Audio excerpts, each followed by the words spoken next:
Right now, you could see your own face in seconds. Your phone camera, a bathroom mirror, the dark screen of your laptop before it wakes up. You've known what you look like since you were a toddler. It's one of the most basic facts of being a person. Now take that away. Imagine going your entire life never once seeing your own face clearly. You know what your hands look like. You know what your feet look like. You've seen every other person in your community in perfect detail. But your own face? You'd only ever know it through what other people told you, or through faint, distorted glimpses in still water on a calm day. For most of human history, that wasn't a hypothetical.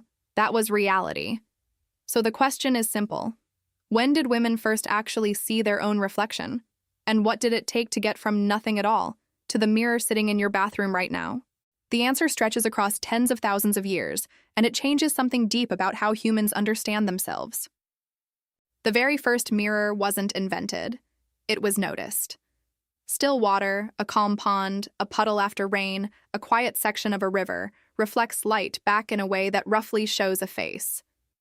Anthropologists believe early humans almost certainly encountered their own reflection this way, completely by accident, probably startling the first few people who saw it before anyone understood what was happening.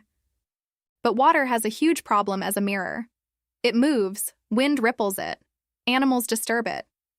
Even on the calmest day, the reflection is faint, blurry, and only works if the light and the angle line up exactly right. You couldn't carry a puddle with you. You couldn't control when you'd have access to one.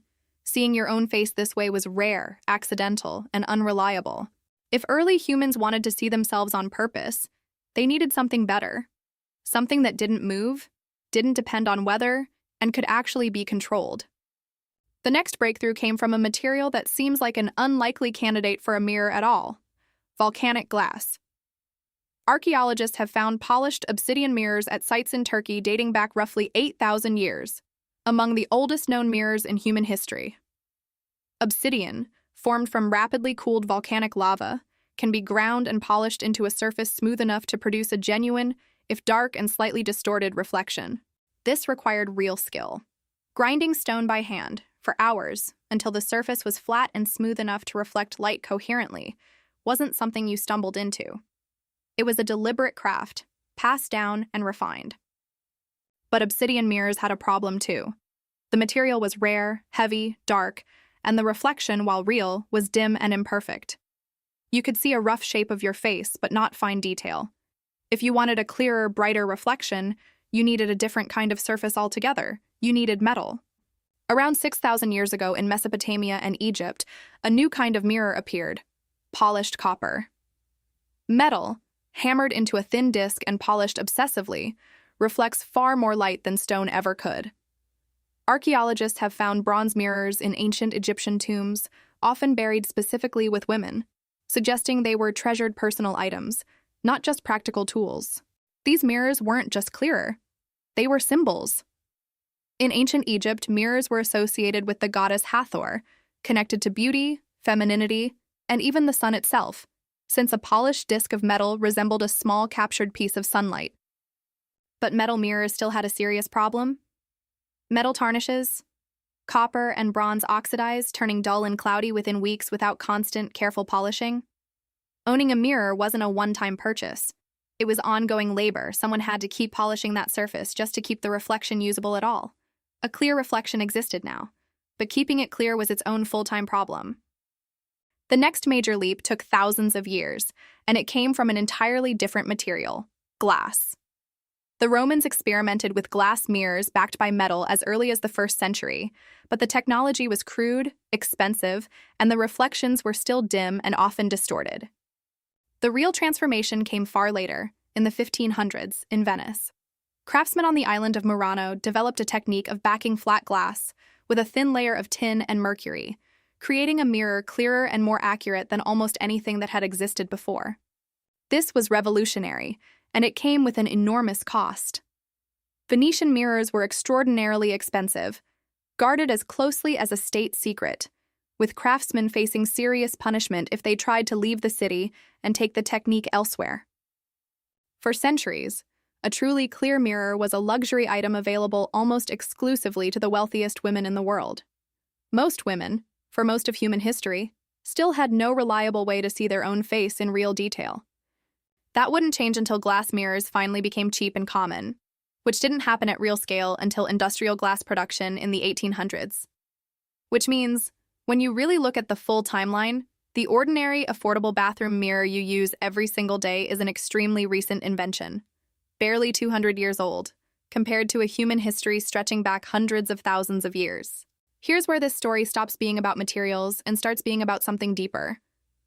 For nearly all of human history, most women went through life with only a vague, secondhand sense of their own face. They knew themselves through how others reacted to them, through touch, through faint reflections in water, through the occasional glimpse in polished metal if they were fortunate enough to have access to one. Psychologists studying self-recognition point to something called the mirror test, used to study whether animals and human infants can recognize themselves as a distinct individual when shown a reflection. Human toddlers typically pass this test around 18 months old, today, growing up surrounded by mirrors from birth. But what did that sense of self look like for a woman who rarely, if ever, saw her own reflection clearly, her entire life? Some researchers argue that constant access to your own reflection actually changes the way people relate to their identity, sometimes for better, offering clarity and self-awareness, and sometimes for worse, feeding constant self-comparison and self-criticism that simply didn't exist in the same way before mirrors were everywhere. Ancient women built their sense of identity primarily through relationships, community roles, and how they were seen and valued by the people around them, not through staring at their own reflection. In a strange way, the absence of the mirror may have shaped ancient identity just as powerfully as its presence shapes identity today. Here's the twist that reframes everything. We assume that seeing your own face is one of the most basic human experiences there is, something every person, throughout all of history, simply had access to. But that's almost entirely untrue. For the overwhelming majority of human history, a clear, reliable personal reflection was rare, expensive, or completely unavailable. Most women who ever lived never saw their own face with anything close to the clarity you experience by accident, dozens of times a day without even thinking about it. The mirror in your bathroom, the front camera on your phone, isn't a small convenience. It's one of the most historically unusual privileges a human being can have, something almost every woman throughout nearly all of human history would have found almost unimaginable. So here's the full picture. The accident problem, solved first, imperfectly, by still water. The surface problem, solved by grinding volcanic glass into something smooth enough to reflect a face. The brightness problem, solved by polished metal, treasured enough to be buried with the women who owned it.